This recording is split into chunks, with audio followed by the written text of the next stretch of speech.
Hello and welcome back to the NUFC Opinion Blog for another Newcastle Legends interview. Today, I'm joined by well-renowned journalist and football writer George Caulkin. George, how are you doing? I'm all right, Daniel. Thank you. How are you? I'm absolutely fine. Thank you for joining me. So, firstly, obviously, you're well known as a journalist and as a football writer these days, but was a career in journalism always the ambition? Oh my God, so long ago. I can't remember. I mean, I still haven't decided what I want to be when I grow up, but I think I'm probably stuck with this now. There was journalism was in my family. My dad wrote. He's and still does write. He writes about kind of business management, and my aunt writes as well. And so it was sort of always there. I was always kind of surrounded with writing as a kid, and but I did a very kind of non-specific degree at university. I did history and politics, and sort of I think kind of enjoyed that process of research and writing and that kind of thing. But no, didn't really have any sort of set career path. I came back from uni, had a year of doing very little, and except watching Newcastle because it coincided with Kevin Keegan coming back as manager 92, 93. That shows how old I am. And after a year of doing that, I contributed to the mag fanzine in its original print form, and kind of wrote about going to training and the matches, and I did really enjoy that. And then I did a NCTJ 1-year course in Darlington, and then applied for work experience on one of the local papers up here, and that pretty much was that. But no, I did not. I mean, I fell into it in a way that I'm pretty sure nobody could kind of do these days because it's so competitive. Yeah, but of course, you have been a football reporter since the mid-90s in the Northeast. So, how would you early 90s? Well, no, mid 90s. No, you're right, 94. I apologize. That's the stat I have here, 1994. Yeah, that's fine. Yeah, all right, fine. I'll allow it. How would you sum up your time covering football in the region? Am I allowed to swear? If you want to.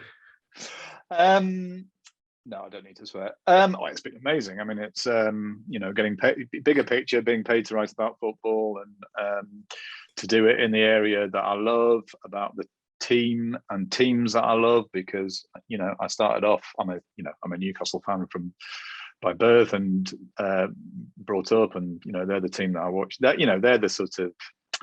I always sort of say that it was going to St James's and kind of seeing Gaza really in the mid 80s, and seeing that sort of extraordinary creativity from one of our own made me sort of, and that kind of beauty, albeit it was a very rough and ready kind of beauty, sort of showed me a form of poetry. And I kind of, I think that's probably where the inkling really came from. But I wrote a lot about Sunderland when they were still at Roker Park, and their kind of last year or couple of years at Roker Park.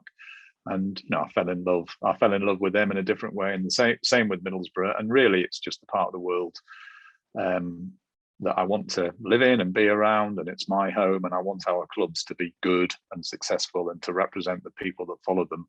All too often they don't. But I've had some real high points from reporting on Keegan's team as a youngster, to the Champions League with Bobby, and so on and so forth. And then away from that, I've been lucky enough to go to report on World Cup finals and go to European Championships and travel around the world. So if I'm being po-faced and serious, then it's just a sort of honour and a privilege. Of course, in the last few years, or possibly a bit more, it's been, certainly football in the Northeast has not been what anybody would want it to be.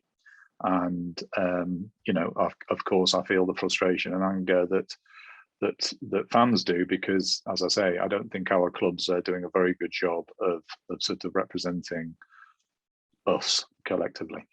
That brings me neatly on to the next question, because obviously currently you're at the Athletic, but prior to that you spent several years at the Times as a reporter there.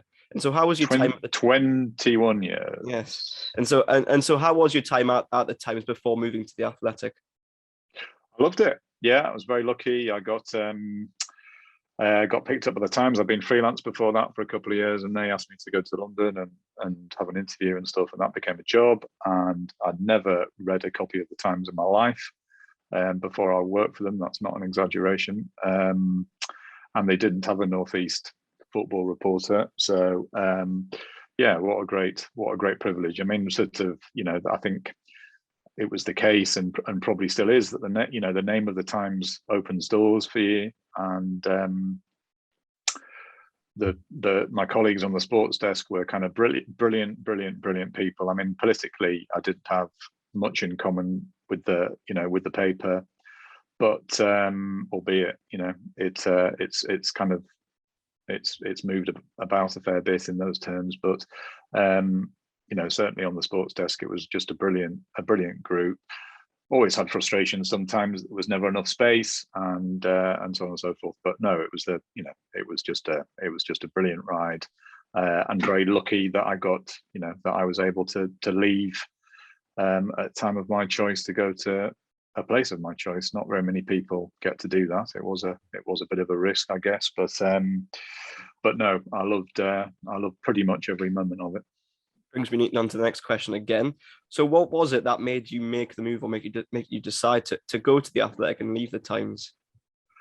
Well, I think if I hadn't done it, I'd have regretted it forever, particularly if it had sort of taken off in the way that it has. It just felt like a no-brainer to me. It was sort of a chance to do more of the same, really, with the Times. It's not like my job has sort of changed beyond all recognition, but this idea, and I think the idea of a paywall, which obviously the Times had too, is kind of is important to me and is compelling. It reminds people that journalism costs money, but then to do it without any ads, to do it without pop-ups, to do it without any of that nonsense that we see on so many free sites. And I understand that that newspapers and websites have to find a way of bringing revenue, but I love that idea of the sort of cleanliness of the experience, and being given space and time to write without the sort of I mean, not all deadlines are artificial, but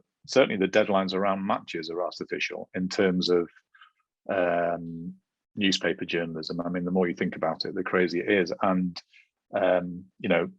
deadlines have got tighter. I mean, as technology has improved in so many ways, but because papers still have to service newsprint, deadlines have moved forward, if anything. And that just, it still feels crazy to me that we're writing match reports while a match goes on, and have to file matches before the end if you work for a newspaper. And I love the idea of more freedom of space, freedom of thought, no kind of censorship of what I want to say or how I want to say it, and the chance to do things a bit differently. I've loved every second of it. It was, as I say, I mean, theoretically, I think it was a big decision to leave the Times after being there for so long, but I knew within moments of my first meeting with the founders and the guys in London that it was something I wanted to do. Every club in the Premier League having at least one reporter. I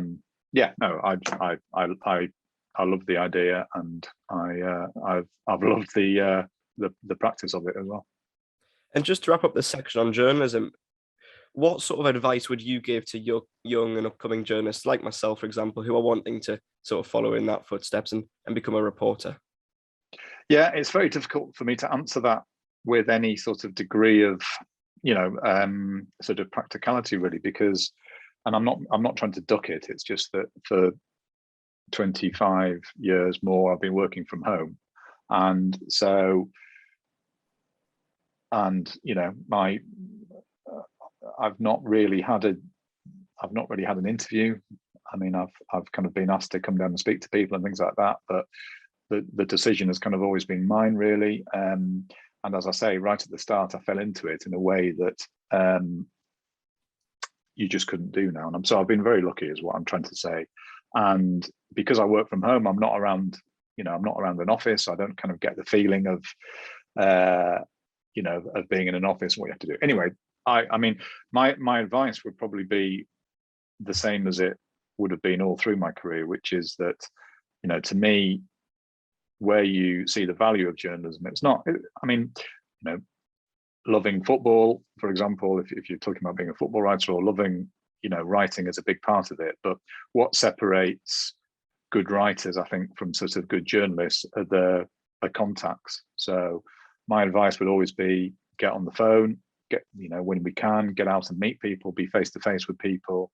That's, I mean, I'm biased because that's the thing that really sort of excites me. I love being, you know, I love being face to face with people and chatting to people and talking to people. That's how you find, but that's also how you find out what's going on at places, which, you know, I can enjoy a good piece of writing, but you know straight away when a piece of writing has been sourced. And so, you know, it's going to be pretty standard stuff. Aside from that, you know, work your bollocks off, because there's going to be so much competition that to be seen, being different, you know, is going to take a lot of hard work.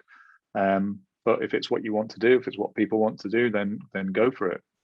There are a lot of opportunities. I mean, there are far more opportunities than there were when I was coming through, because really it was papers. I mean, that was it. And so, I mean, a lot of the time, I think the market in newspapers is very, very static. So, for example, you might have an ambition to work for the Times, for example. I was in a job at the Times reporting on North East football for 21 years.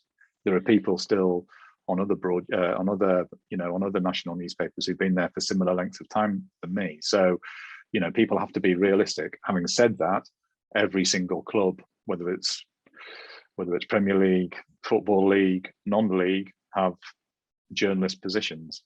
And you know, the kind of amount of internet stuff too has obviously kind of massively snowballed. So there's a lot of opportunity. It's about kind of being seen, get published, talk to people, and, you know, be prepared for rejection and keep working.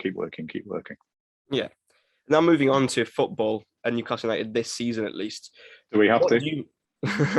What do you make of Newcastle's start to the season, and of course lack of business in the transfer window as well? Well, I haven't made a lot of the football. I didn't go to the first game, which actually sounded pretty good for 45 minutes. And, it was.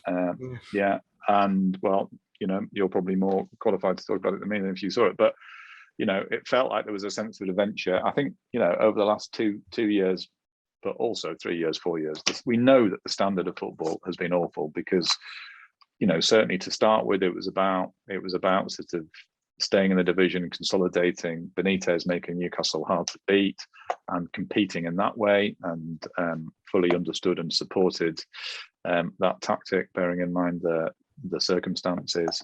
But it's been a grind. It's been a grind since then. And I think my kind of main sort of bone of contention has just been how shapeless the team have been over sort of the last couple of years, bouncing between systems and formations until, you know, there would be another terrible defeat and then moving on and changing things again. And I would have sort of taken the way Newcastle played in the first half. It was West Ham, wasn't it, the first game? Yeah. And because it was something different and it felt like a change and it felt like there was a chance to win games, but it's disintegrated pretty badly since then. I mean, the first half against Southampton, a game I was at, is right up there with the worst I've seen. And that's saying something. I mean, I've lost all capacity to judge Newcastle and badness, I think. I mean, it's shades of badness. But Southampton was terrible. I was at the Burnley game when they got knocked out of the cup.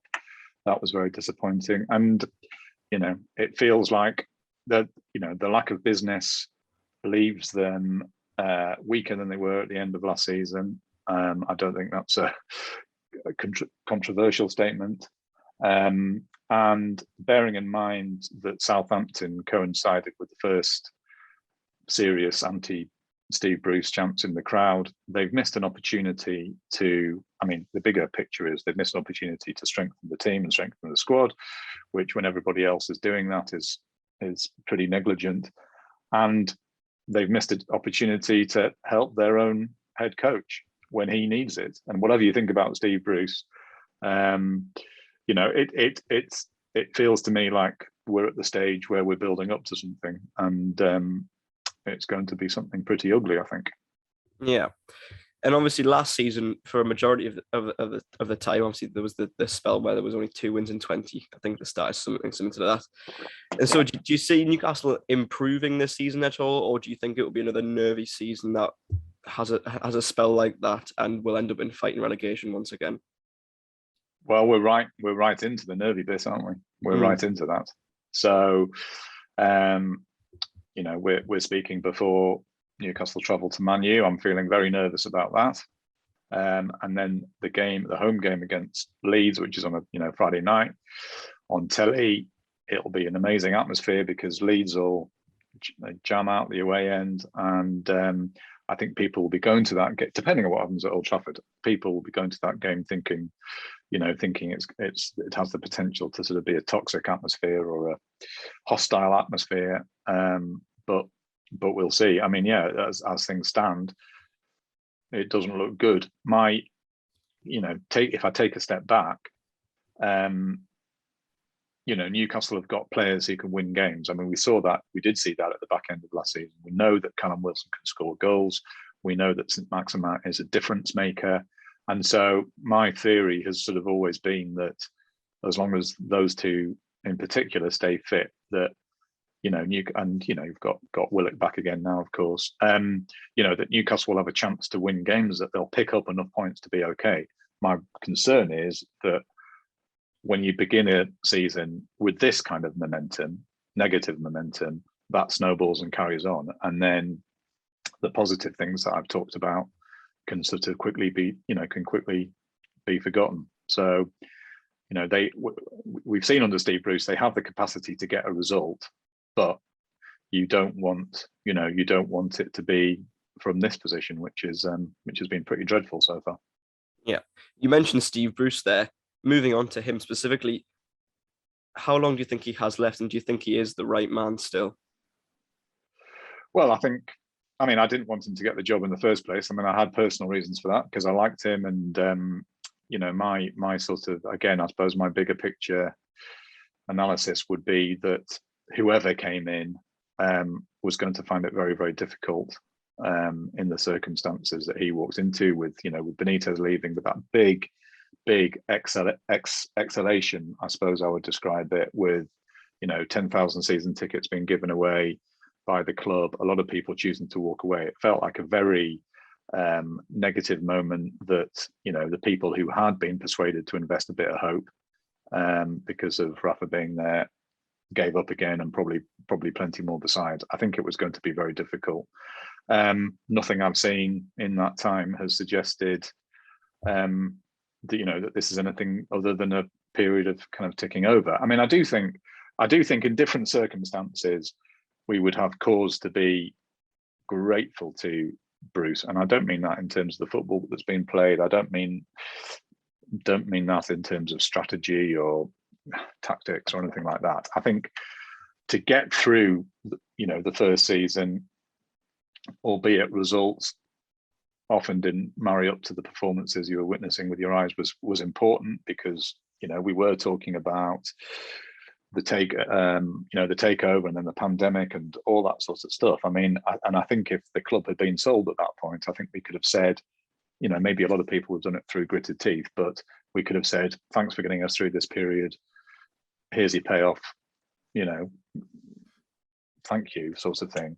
Nobody will be saying that, nobody will be saying that now. I mean, in terms of how long he's got, it's probably a quite facile argument, but my argument when they didn't bring in a player or two on loan before the end of the transfer deadline was, if they can't afford to do that, how can they afford to sack their manager? How can they afford to pay off their manager? We also saw last season that they stuck with him sort of beyond the point of return, really. I mean, I think I was at Brighton in the day that Newcastle were hammered at Brighton, and I'm not sure if I had an expectation that they would get rid of him, but all the stuff that I was hearing behind the scenes, as well as the evidence the evidence of that run that they were on and so on and so forth. If there was a moment to act, that was the moment, and they chose not to. And of course, they can argue that they were vindicated by how things turned around. But you're not dealing with the logical ownership. You're not dealing with the predictable ownership. And so we'll have to see. We did, of course, have that pretty remarkable and vaguely incendiary statement last week when they defended their lack of activity in the transfer window, which felt to me, and I'm sure like a lot of other people, as if they were sort of directly talking to Steve Bruce himself. So if that's an indication of fractured relationships, and you've got a fractured relationship between dugout and stands, then you would say he's on borrowed time. But this Newcastle they're not sackers. They stick with managers too long, probably. And so I haven't given a definitive answer because I'm afraid I don't really have one. No, it's all right. And finally, to wrap up the whole thing, on a more positive note and quite a sort of an open-ended question to finish things off, what would you, well, actually, before I get into it, obviously there's the whole takeover that still rumbles on, and honestly, I'm quite sick of it myself, as I'm sure you yourself are, and everyone else that's involved in Newcastle United. But if you could pick and choose or shape this, what would you like the future at Newcastle United to look like? Well, I mean, me standing in the dugout. No, God, I wouldn't want to do that. I mean, it's a great question. I mean, I want it to look and feel like a football club again. I mean, it's pretty basic. I don't, when I go there on a Saturday or a Sunday, I still have that kind of pull to the stadium, and I still have that pull to the people who are there with me now that they're kind of back again.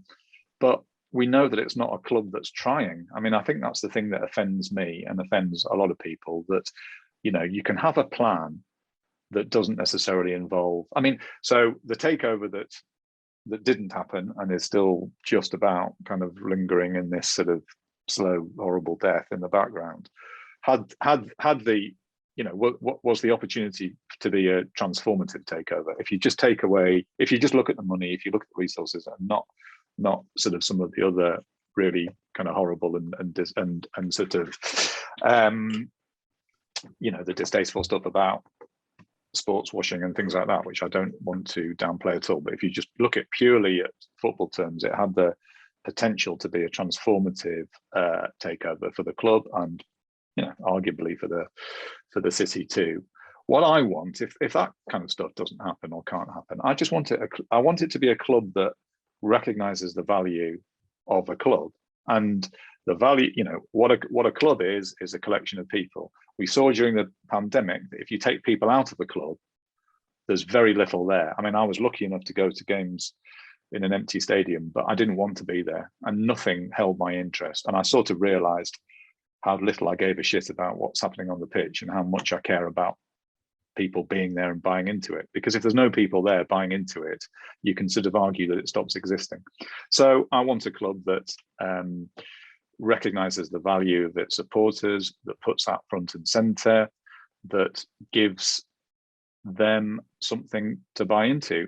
You can have a model, you can have a plan which doesn't involve spending shitloads of money, which can be ambitious and sensible, but you've got to be clever, you've got to be smart, you've got to be fleet of foot. You look at what Leicester have done. I'm not necessarily talking about winning the title, but investing in their training ground, investing in their stadium, investing in the team at the right moments. They've shown that they can compete at a high level, and try and be good at something. If you want to be self-sufficient, which is what they keep talking about, all right, well, invest in the academy. Do that seriously. But at the moment, the problem is we have an ownership that doesn't want to be there, that's checked. I mean, if he ever checked in emotionally, that's the phrase we all use, he's checked out. Well, he only ever half checked in and was one of the worst guests you could possibly have if you're talking about but I just want a club that cares, and so that it allows people to care back, because fundamentally that's what it's all about, isn't it? It certainly is. That's a very good answer to wrap things up, George. Thank you very much for joining me for this little interview. You're very welcome, I Daniel. appreciate it. That does Not at wrap all. things up, and I'll see you all very soon. So thank you all very much for watching, and how are the lads?